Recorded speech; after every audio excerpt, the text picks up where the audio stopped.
Hey, what's up guys, welcome back to another video. Today I'm gonna show you how to download app from App Store without asking Apple ID password.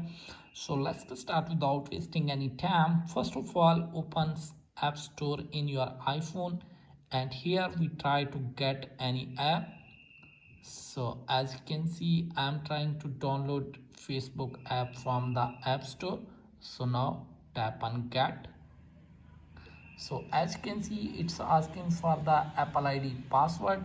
So how to get rid of this problem and install app in your iPhone without asking Apple ID password?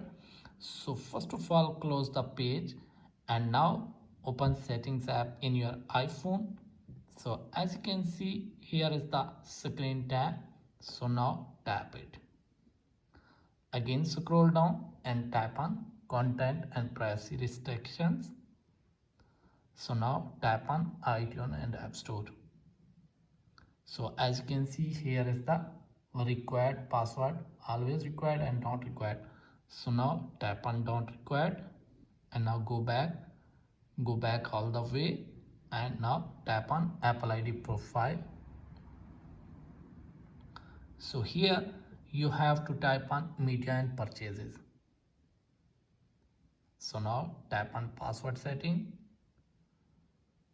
So as you can see, here is the free downloads required password.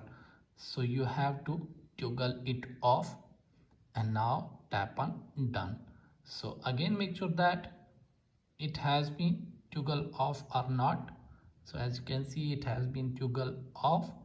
Now go back and we try again.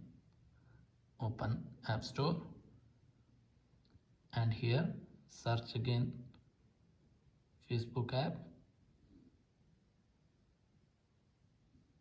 So as you can see, here is the Facebook app and tap on get. Wait for a few seconds. As you can see, it's asking to install. So simply tap on install. As you can see, app is installing right now successfully without asking Apple ID password. So if you have any problem, let me know in the comments. Thanks for watching.